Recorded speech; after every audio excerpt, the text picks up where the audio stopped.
Hello, everybody. Welcome back to another edition of Running the Bases. Breaking news as we are here today with Ryan Blank and Nick Nath as we are ready to discuss the JT Realmuto signing with the Philadelphia Phillies. JT Realmuto has officially signed a 5-year, $115.5 million contract with his team, the Philadelphia Phillies, that he was already on. So it's a re-signing, but it's still a big signing nonetheless. We ranked him as the number 2 free agent entering free agency. There's been a lot of rumblings between him, the Mets, the Braves, a bunch of teams throughout the entire offseason, but the main team throughout all of it were the Philadelphia Phillies, who ended up signing him in the end. A big deal for the Phillies, getting their catcher, ensuring that they have him now for 5 years. It's a smart move. They couldn't go without Realmuto. There was no other options for them at this point, especially with their money that they've been dealing with, or rather lack thereof. So this is a pretty good move. Normally we start with you, Ryan. Nick, I want to start with you today to give us your breakdown of the signing. I mean, but this is back-to-back shows now. We've had NL East teams come away with big free agents now, and I mean this is more expected than the Brad Hand signing, I will say. But this just helps the Phillies in a lot of ways. Obviously, like you just said, there was no other way to go at the catcher position besides Realmuto. Realmuto has clearly been the best catcher in baseball the past couple of years now, and the Phillies ride or die with Realmuto at this point. It's him and Harper are the driving forces behind this team, and they're able to get those two pieces locked up now for a few more years now. And I mean, obviously, I feel like without Realmuto, the Phillies are really out of contention in the NL East, because the NL East has just gotten that much better over the past couple of weeks. Especially this offseason in particular, with the Mets, Nationals, Phillies, Marlins, and Braves all still staying and doing their thing. But as far as the Phillies go, this is a huge step for them moving forward. This still keeps them in contention. I still think that they have a chance at a wild card in this position right now. There's still a lot of areas where they need to improve on, especially pitching. But they locked up Realmuto for that huge contract, may I add. But Phillies looking good right now. You know, this is a deal that rivals the $23 million per year contract that Joe Mauer got, which was the largest for a catcher ever. And here's the thing. I said it when we did the show about Brad Hand and how we talked about what each NL East team has to do with how competitive the division is. And I said the Phillies have to lock up JT Realmuto and do it quick. And that's what they did. So I'd like to say that I foreshadowed it indirectly, of course. Indirectly, of course, but no, it's a great signing. They need Adam back. He's a huge piece of that lineup. Even though he didn't have the best season last year, I will describe to you why he is worth the money once we get into that part of it. But JT Realmuto definitely is a big piece of that lineup. And with the pitching that the Phillies have, to have a guy like that behind the plate who's always good calling a game, who's one of the best catchers in the game, it really does help. So I think that this is a great signing. Yeah, and this is also, I mean, Nick, you mentioned now back-to-back breaking news shows of NL East teams, and I think it's important to talk about that. We'll talk a little bit more about the NL East itself, but we might even have potentially 3 in a row if the Mets end up landing Trevor Bauer within the next day or so, which would be just 3 straight NL East teams. We will discuss that more, but for Realmuto himself, I mean, the funny thing is he signed for his AAV is $23.1 million. He broke the record by $100,000. He genuinely just wanted to break the record. I mean, it's kind of, I don't know whether it's greed or it's just funny that he was like, I need this contract to break the record. And it's funny that he pushed it to that point, but that brings you to the next topic that I want to talk about is, was he worth the money that he got? And this is, Ryan, you were touching on it, so I'll let you lead us into this. Let me break down some stats for you. Since 2018, Realmuto leads all catchers in WAR, RBIs, stolen bases. He is second in slugging percentage and OPS. Home runs, he's third. This man is a beast. He's a great hitter. He is a great defensive catcher as well. This is an all-around catcher that every team will give up a left leg to get or to have.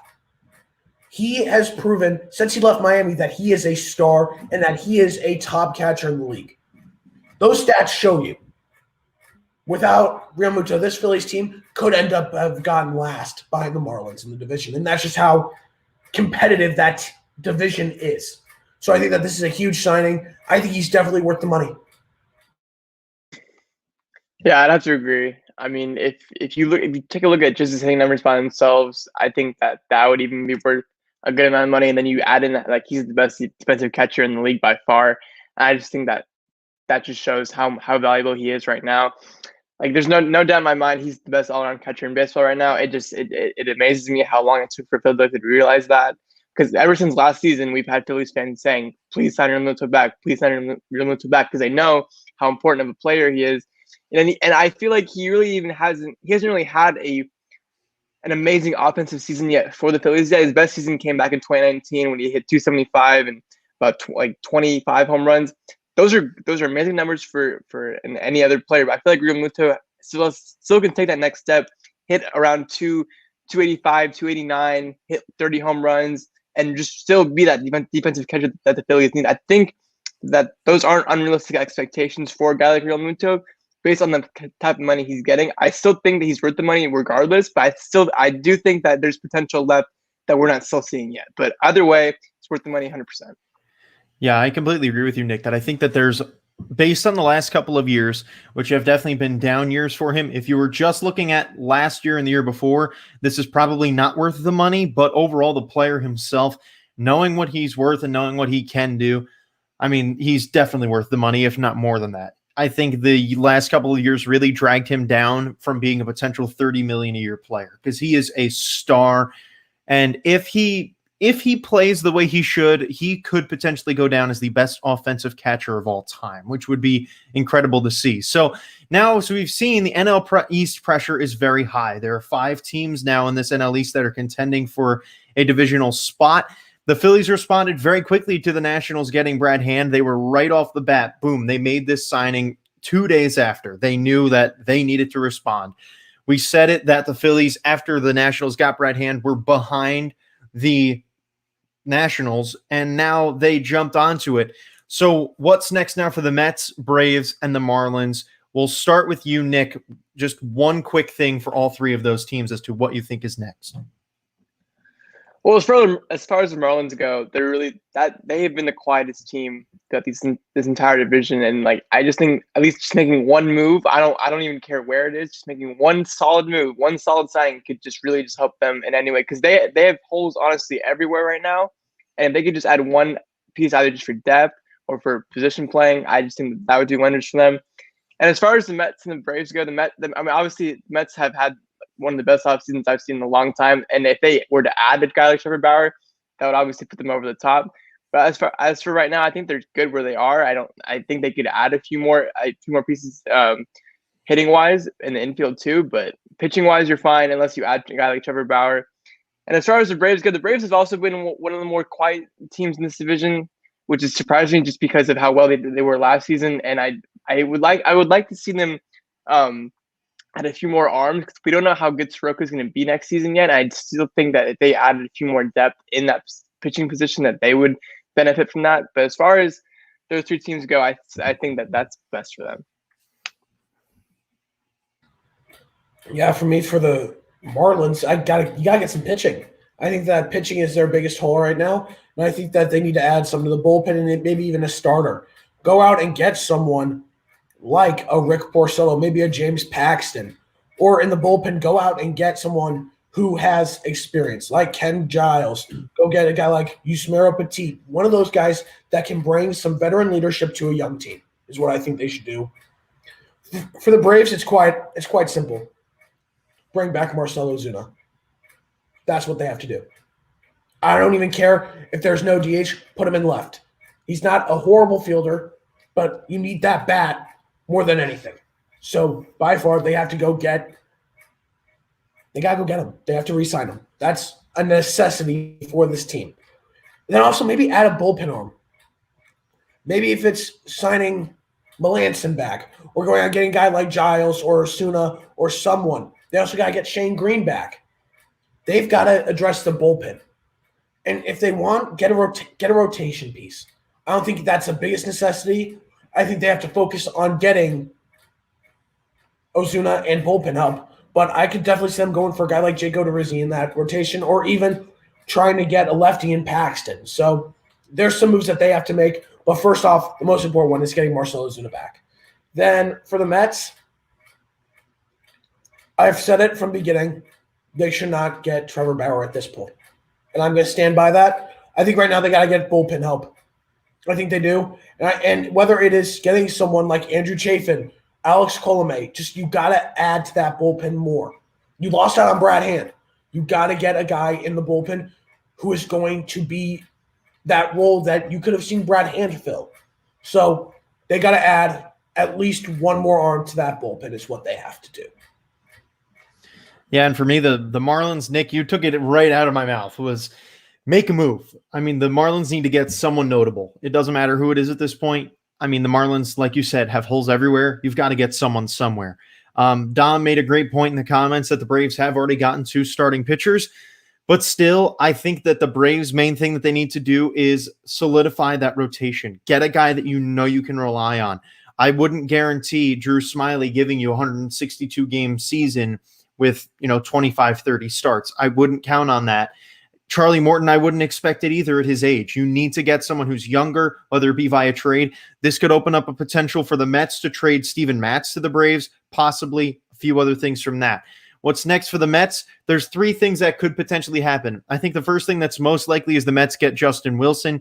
Obviously, there hasn't been any talk of that, but it seems like the most likely thing to happen. There's been a lot of rumors about Trevor Bauer. That could be potentially happening, or the signing of Jackie Bradley Jr. could also be a thing for the New York Mets. Well, I'll have to wait and see on that. So with those 3 teams needing to make moves in the East to now solidify themselves, the Phillies have gotten their catcher back. They have a clear picture of what they're going to be looking like in 2021. Yes, they might still have some holes to fill, but where do the Phillies currently rank right now as of today with the team that they have in the division, considering where they have been? I'll start it off so you guys can think a little bit more about it, but I honestly say right now, I would put them right at the exact same level as the Nationals. I would say that they are flip-flopping between 3 and 4, and that one injury will change their season. That's where I personally think. I think the Phillies are a number 3 team right now, but they have to be able to play better than the Nationals, and they need to make some more moves. But as of this moment, I would say they're at a tie with the Nationals. Whoever wants to go next can just jump in first. This is tough. I'm actually going to put them right there with him, but also I would put them above the Nationals. I think getting a guy like Realmuto back is huge. They've gotten 2 big arms in the bullpen this offseason. Still, they got to add more, but I really put them ahead, especially how Bryce Harper played last year. They're getting Rhys Hoskins back. They got Realmuto. They've got pieces there. So by far, not by a far margin, very slim, but I put them over the Nationals for the 3rd spot. Wow, yeah, this is tough. Phillies and Nationals are both in very similar situations right now. They're both trying to find that one more piece to take them to the next level, I feel like. But as of right now, I keep flip-flopping. I'm probably going to change my mind after this show anyway. I think I would have the Phillies just ahead of the Nationals as of right now. But like both of you said, one tiny move, one tiny injury, something could just change that in a heartbeat. But as of right now, I will have the Phillies at the 3rd position just because of how well Bryce Harper played last season. And Ryan just mentioned they get Hoskins back.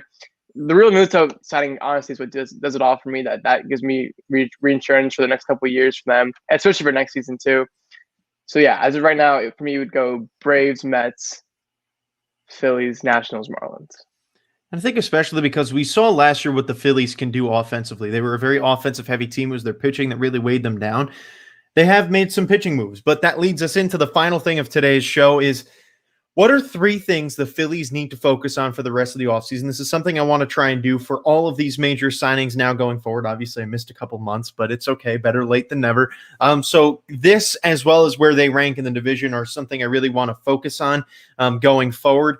So, Nick, we'll start with you. What are 3 things that the Phillies need to focus on for the rest of the offseason? Honestly, the only reason why I would have put the Nationals over the Phillies would be because of the Nationals rotation, and I think that they have better rotation than the Phillies, and I think that that's the exact thing that they need to go after in this rest of the offseason is the rotation. we just don't know how solid those arms are going to be for next season. And I still think adding a fourth and fifth guy, I'm a huge fan of the rotation as of right now, but I'm not too confident in them. Like we said before, they're a very offensive heavy team. And I think the things that killed them last year was Realmuto's poor play offensively and their rotation and especially their bullpen. Their bullpen looked pretty bad last year in my opinion, and I still think if they added a few more arms in the rotation and in the bullpen, then they'll be fine. I've got a few things that they have to do. First off, they got to get another starter. They've got a solid top three with Nola, Wheeler, and Eflin. 4 and 5 is Spencer Howard and Vince Velasquez.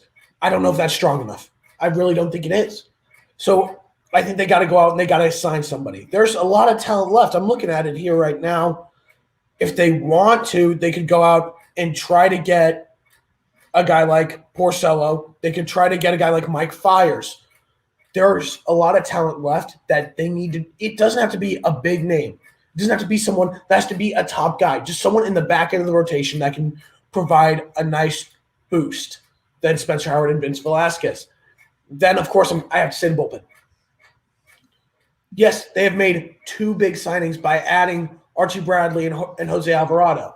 Yes, they do get Hector Neris back too, but I think they need more. And whether that's getting a guy like Joaquin Soria, Tyler Clippard, Brandon Workman, there's a lot of guys left that aren't big names, but guys that can pitch some valuable innings. So I think that's another spot too. The obvious one for me is shortstop as well. Didi Gregorius is gone. If he's gone for sure and doesn't return, they need to get someone new. Whether that's spending some money and getting a guy like Simeon, or going out and getting Gregorius back, or getting Andrelton Simmons. One of those 3 guys has got to end up in Philly. They got to solidify that shortstop position. And finally, the last spot is outfield. They just need some help on the outfield. They got right field covered with Harper. I don't know how they're feeling with McCutchen. They could put him in left, but they need a center fielder. And there's a couple guys, I think if they really want to compete, they would have to spend some money on Jackie Bradley Jr., maybe getting a guy like Yasiel Puig to fill in left field. There are some guys out there that they can sign, but there's a hole mainly in center field. If they really want to solidify themselves as that third team that can get to the wild card, I'd say they have to spend on Jackie Bradley Jr. Oh, that's an interesting one. See, now, a lot of this, like you said, with the playoffs, is that a lot of this also really relies on the expanded playoff system. Because the way the East is right now and the way that the National League is right now, with a traditional playoff system, the Phillies, no matter what they do, really don't have a shot at the playoffs this year. With the Mets and the Padres being clear leaders in that wild card race right now, especially some other teams that are kind of following in their footsteps, it will be very difficult for the Phillies to reach a point where I feel they can be a wild card contender. But if you have if you have an expanded playoffs, maybe you make that push. And I think that's been the biggest problem this offseason. We have had so much uncertainty going into 2021. We don't know that there has not been a single rule for 2021 that has been solidified yet that we've been thinking about. DH, extra innings, expanded playoffs, nothing has been confirmed.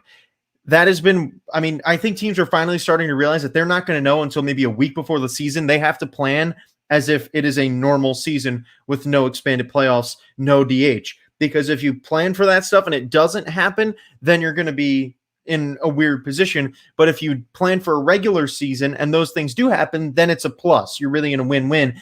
And the other thing is that I was looking at when we made our free agent predictions, just looking at them, we've seen a lot of players re-sign with the teams they were on last year. That is mainly out of comfort, but also because those teams are the only ones willing to pay them the money that they want, or at least somewhere near that, because of this offseason. I think, honestly, if we knew what this offseason was going to look like in terms of people not willing to spend money, our free agent predictions would be vastly different. We would have probably predicted a lot of more re-signings. But for me, the 3 things the Phillies really need to focus on for the rest of the offseason, you guys have said them all. Starting pitching, I think they need a number 3 starter that they can really count on. There's not many people out on the market to do that, but I think it should be a priority for them to bring Arrieta back. I think that is really important for them. Arrieta's been super shaky. And if he comes back, he would not be the 3. I'd put Eflin over him. So if he wants to be a 4, that's fine. I would not put him as the 3. He struggled ever since going there. And part of it was due to injury, but still, he struggled.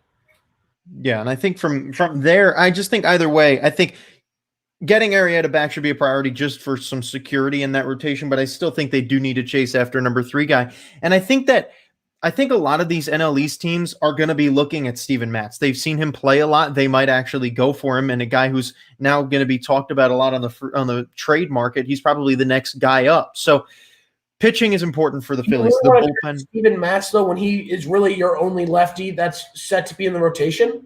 Absolutely. David Peterson is 10 times better than Steven Matz is. David Peterson is the future of the Mets rotation, and he's a lefty. They've got to get him some innings. And at this point, Steven Matz has been in the league since 2015. He hasn't proven himself yet. David Peterson proved himself in his first year, and I think has better potential. So either way, I think the bullpen for the Phillies has always been a problem for them. They need to solidify that even more. And the last thing, Ryan, you touched on it, is shortstop. So many questions about the shortstop position. We heard this morning that the Phillies are advancing in potentially with Andrelton Simmons, which, gosh, that would give me nightmares. A guy who had to watch Andrelton Simmons scoop up every ball hit to him in the first few years of his career with the Braves. I was so happy to see him leave Atlanta, not having to deal with him anymore. Don't want to deal with him anymore, but probably may. Shortstop's a big question mark. They've got to fill that somehow. So that's my long-winded answer on the 3 things the Phillies need to do for the rest of the offseason. I think for the shows, we potentially even talk about some things you can do to fill those spots, maybe a little extra talking points there. But we're all either in between classes, done with classes, or have classes to go to still. So we can't be here forever. So thank you all for tuning on in today. JT Realmuto again re-signing with the Philadelphia Phillies on a 5-year, $115.5 million contract. A pretty good deal for him. Pretty good deal for the Phillies. We'll see what comes in the next few days. We are going to be doing a show tomorrow. Make sure you are here at 6 o'clock Eastern time, 4 o'clock Arizona time, as we will be covering the Savers of Baseball for another edition of the show itself. So make sure you are there for that and keep your eye out. I'm sure we'll have some more free agents that are going to be signing and maybe even trades that will be taking place in the next couple of days. So we will see you guys all around, and we hope you guys have a good rest of your